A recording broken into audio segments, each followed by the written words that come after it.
다이어트는 이론이 아닌 실기입니다. 그러니까 무언가를 아는 것과 잘하는 것은 완전히 다른 이야기예요. 금연에 실패하는 분들은 담배의 해로움을 몰라서 못 끊는 걸까요? 아니죠. 저는 4년 전에 처음 키토식을 시작했는데요. 특히 유튜브 운영을 시작하면서 전 세계의 다양한 자료를 찾아보고 구독자 여러분과 경험을 공유하면서 많은 지식을 쌓아왔습니다. 그렇다면 제가 4년 전보다 지금 이 식단을 더 완벽하게 잘하고 있을까요? 전혀 아닙니다. 물론 제 지식이 사람들에게 이 식단을 이해시키고 정보를 전달하는 데는 큰 도움이 됩니다.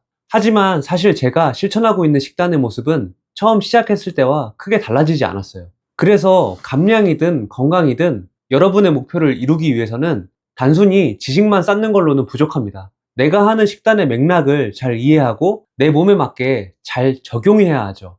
이 지점을 잘 짚어주는 영상이 있어서 가져왔는데요. 닉 노르위츠 박사는 한 달 동안 달걀 720개를 먹는 엽기적인 실험으로 큰 화제를 불러왔던 젊은 과학자입니다. 그는 사람들이 식단이나 운동을 할 때 놓치기 쉬운 7가지 진실에 대해 이렇게 이야기합니다. I'm not going to go in depth on anything. I'm not going to say anything too complex. It should be pretty intuitive, the truths I share, even obvious, some of them. Nevertheless, these are 7 truths that often get overlooked, leading to a degradation in nuanced dialogue. So I thought it was worth taking just a moment to highlight these so that you can have them at the forefront of your mind. Keep them in mind for yourself so you can extract the most nuance out of social media you interact with respect to metabolism, medicine, and diet. Underappreciated truth 1 is that physiology does not care about cut points. Your human physiology doesn't care about the arbitrary cut points that we humans invent as part of our language and classification. And this comes up all the time with people asking if they meet criteria for a particular phenotype, say the lean mass hyperresponder phenotype, or what precise number of hours of fasting will activate autophagy in the brain, or if they eat fewer than 50 calories, if that won't break a fast. The truth is, we love to categorize. Us humans love to categorize to help us organize our thoughts and to facilitate communication. And that is a good thing. But it doesn't mean your biology cares about the cut points we invent. So, for example, an HbA1c is the threshold for diabetes, but nothing magical happens at that cut point. Nothing magical happens as you go from an HbA1c of 6.4 to 6.5 that wasn't happening as you went from 6.3 to 6.4. That said, it is worth taking a moment to highlight why we generate cut points. And generally, we want to balance what's called sensitivity and specificity, which simply put is generating cut points that help us optimize having thresholds that capture populations affected and help them distinguish from populations unaffected. But these aren't perfect cut points. Again, the point here is physiology is a continuous process. The cut points we create generate black and white categories, but underlying biology does not care about the cut points we create. So internalize that because it's a really important message, and this comes up all the time. Moving on. Underappreciated truth 2 is that a ketogenic diet is not defined by a specific carb intake threshold. No, a ketogenic diet is defined by the nutritional state of ketosis. So it's true that in the literature, sometimes cut points for carb intake are generated. Again, to help us create buckets, to help us organize the literature and organize groups in, say, studies. But technically speaking, a ketogenic diet is defined by being in the metabolic state of ketosis, having your ketone levels elevated. Now, again, for classification, we create other arbitrary thresholds, like beta-hydroxybutyrate levels of 0.5 millimoles, which are steady state levels that actually don't even tell us about flux of ketones. So that's a whole other problem. But the point I really want to make here is that a ketogenic diet is defined by being in a nutritional metabolic state where your ketone levels are elevated, not by a specific threshold of carb intake. And this is really important to emphasize because focusing on the nutritional metabolic state helps us integrate or account for user-specific variables. And what I mean by that is carbs hit people differently depending on their metabolism, depending on their activity, depending on their body size, especially their muscle mass size. So me, for example, if I'm eating 50 grams of carbs, but I'm being sedentary, I will not be in ketosis. If I'm eating 50 grams of carbs and I'm working out 3 hours a day with, say, lots of cardio or training for an ultra marathon, I will absolutely be in ketosis. So it's important to consider that nutritional ketosis is a function of the carb intake and the user, and that's why it's really not good to define a ketogenic diet by a specific carb threshold, because there's so much variability between people in how carbs affect us, and what really matters is whether or not your ketones are elevated to define a ketogenic diet. Again, pretty obvious, but I think it's something worth highlighting. 물론 식단을 시작할 때 기준점은 도움이 됩니다. 하루 탄수화물 몇 그램 이하, 단식 몇 시간 이상, 이런 숫자들이 처음 방향을 잡을 때 분명 필요해요. 하지만 그 기준에 너무 집착할 필요는 없습니다. 제가 여러 번 말씀드렸듯이 케토시스는 켜고 끄는 전원 스위치가 아니라 볼륨 조절기에 더 가깝습니다. 그러니까 우리 몸이 탄수화물이 아직 49g까지 밖에 안 들어왔으니까 지방 태워야지, 이제 탄수화물 50g 넘었으니까 지방 쓰지 말아야지, 이렇게 반응하지 않는다고요. 몸은 그렇게 단순한 기계처럼 움직이지 않아요. 활동량과 근육량 외에도 수면, 성별, 나이, 호르몬 상태, 생체 리듬, 심지어 날씨까지 이 모든 것들이 복합적으로 작용해서 지금 내 몸의 대사 상태를 결정합니다. 그렇기 때문에 하나의 숫자, 하나의 규칙만 지킨다고 해서 곧바로 원하는 결과가 나오지 않는 건 어쩌면 당연한 일이에요. 우리는 다이어트를 시작할 때 정답을 찾으려고만 합니다.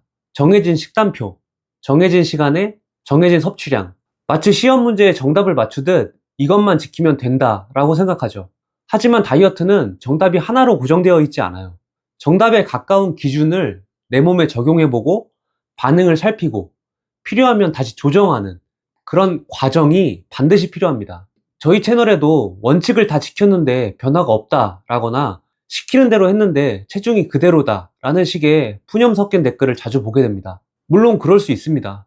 정답이라고 생각하고 큰 기대를 하면서 달려왔는데 결과가 시원찮으면 실망도 클 수 있죠. 하지만 그건 여러분이 특별한 잘못을 해서가 아니라 아직 내 몸에 맞는 조정 포인트를 찾지 못했을 뿐이에요. 그러니 결과가 좋지 않았던 노력도 실패가 아닙니다. 다 의미가 있는 과정인 거죠. 이어지는 항목도 그 과정을 이해하는데 꼭 필요한 내용들이니 집중해서 시청해주세요. Underappreciated truth 3 is that biology isn't about balance, it's about cycles. In our lives, many of us, as humans, like routine, stability, consistency, and balance. But it isn't how our biology and our metabolic bodies like to operate. Obviously, we don't have balanced state of arousal, for example. We are very active, or at least we should be very active in exercise at certain times, and we spend other times sleeping and recovering. And at the subcellular level, we have processes like glycolysis and gluconeogenesis that break down glucose, glycolysis, or gluconeogenesis that build up glucose. And they don't happen simultaneously in a futile cycle, but there's a push and pull and ebb and flow to meet the needs of the system at a given time. In hormones, for example, they're often linked to rhythmic release patterns. Sometimes these are circadian, sometimes they're on different frequencies. Anabolism,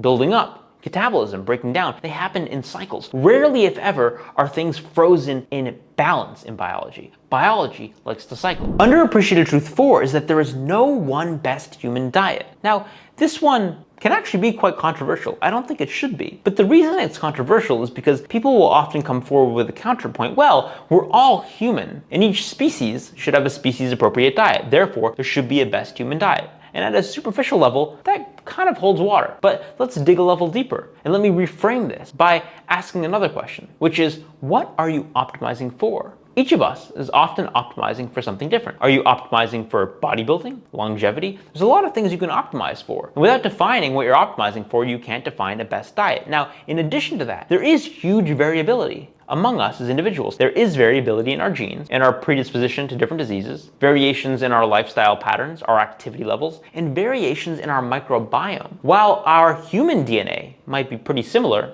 one person to another, our microbiome DNA is vastly different. And what really matters is not just the human, but the human microbiome meta-organism, because that's what's interacting with your diet. So that's actually the framework we should be taking in there. There is massive variability. And just to give you a single example, there are data showing that if you give humans, or the human microbiome meta-organism, dietary fiber, some humans have an anti-inflammatory response, whereas other humans, human microbiome meta-organisms, have a pro-inflammatory response. So you can have opposite responses to the same input, just showing how big the variability can be. And building on that, I just want to make the point that I don't think we should extrapolate from what works well from us in our personal stories to what we think or what we're certain works well with other people. In other words, I think we should be humble and non-defensive about various eating patterns. I think that seems pretty reasonable. I hope you agree. 다이어트를 할 때 우리는 늘 한쪽으로만 자신을 몰아붙입니다. 더 적게 먹고, 더 오래 공복을 유지하고, 더 많이 운동하고,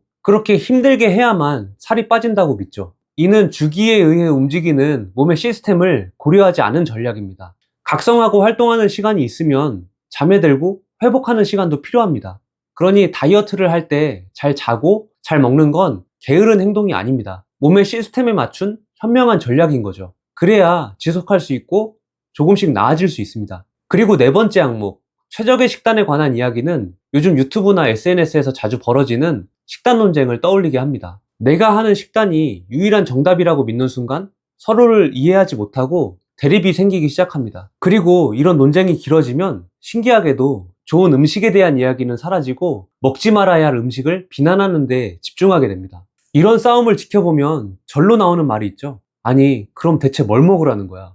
저는 개인적으로 육류 중심의 키토 식단을 하고 있지만 그렇다고 식물성 음식이 제 몸에 항상 부정적인 영향을 준다고 생각하지는 않아요. 비율과 빈도수만 잘 조절한다면 부정적인 영향을 최소화하면서 긍정적인 효과를 얻을 수도 있습니다. 물론 일부 음식은 특정 사람에게 문제가 되는 경우도 있습니다. 하지만 현실을 보면 우리 주변엔 이것저것 골고루 먹으면서 건강히 살아가는 사람이 훨씬 많잖아요. 과학적인 탐구도 중요하지만 현실 세계에서 보이는 사례도 무시해서는 안 되죠. 그래서 저는 어떤 음식을 금지하는 건 그럴 만한 명확한 이유가 있는 분들만 해야 하는 선택이라고 생각해요. 노르위츠 박사의 겸손해야 한다는 말은 많은 걸 느끼게 합니다. 이런 태도가 있어야 우리는 서로 식단을 배척하거나 공격하지 않고 내 몸에 맞는 식단을 찾는데 집중할 수 있습니다. Underappreciated truth 5 is that metabolic adaptation takes time. So, by way of analogy, if my friend Jill decided, after never running a day in her life, she wanted to train for a marathon, and on her first day went out and ran 10 miles, and then the next day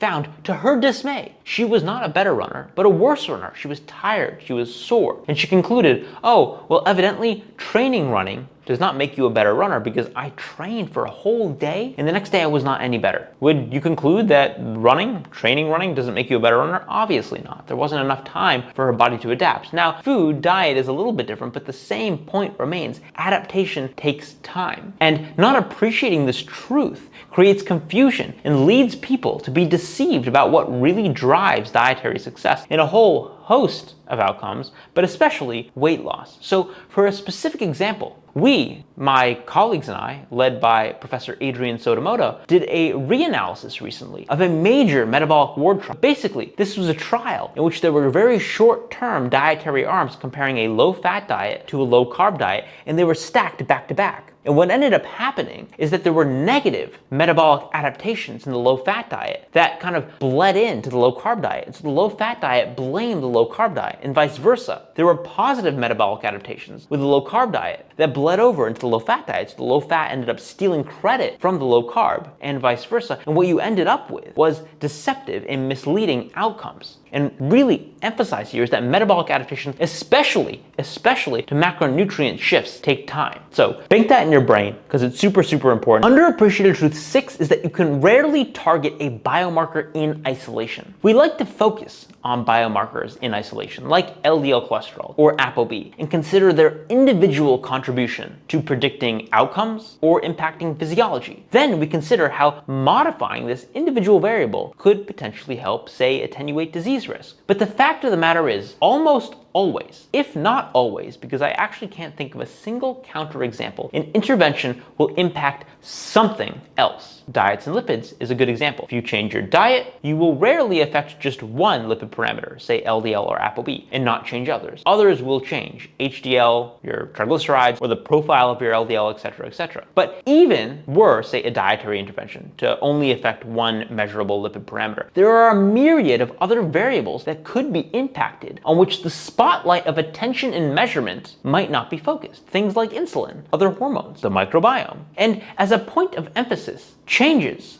and risks might not even be in the scope of awareness, given limitations on what we can measure and long-term outcome data that we may or may not have. So I think it's just important to remain humble about what we know and what we don't. And above all, acknowledge the fact that every intervention will change more than just the variable we might be talking about.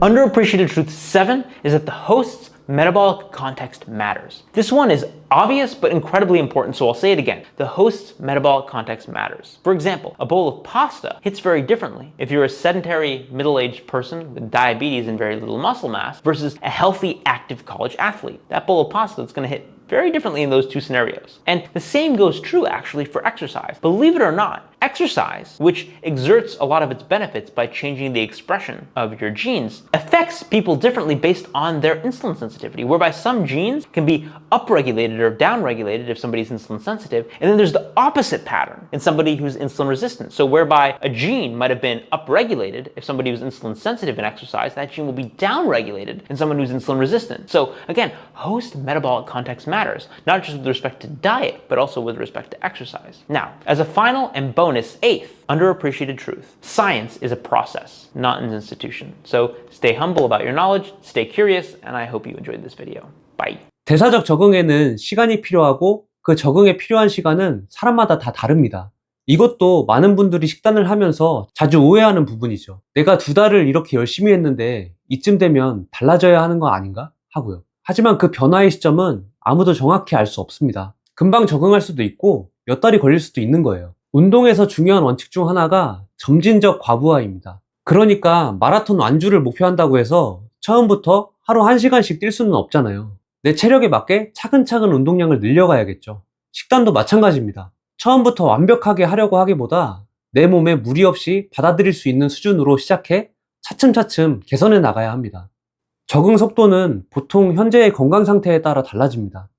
건강한 사람보다 당뇨가 있거나 인슐린 저항성이 있는 분들이라면 당연히 더 오래 걸릴 수밖에 없겠죠. 그런데 이 적응 과정을 체질 문제로 오해하는 경우가 정말 많아요. 예를 들어 고기를 먹으면 속이 불편하다고 해서 나는 고기가 체질에 안 맞나 봐요 라고 단정해버리거나 채소를 먹으면 소화가 잘 안 된다고 해서 나는 채소 못 먹어 라고 생각해버리는 식이죠. 하지만 많은 경우 그건 체질보다는 적응의 문제입니다. 고기도 소화효소 분비와 위산 상태가 적응되면 가장 속 편한 음식이 될 수 있고, 채소 역시 양과 조리 형태를 조절하면 서서히 소화가 가능해집니다.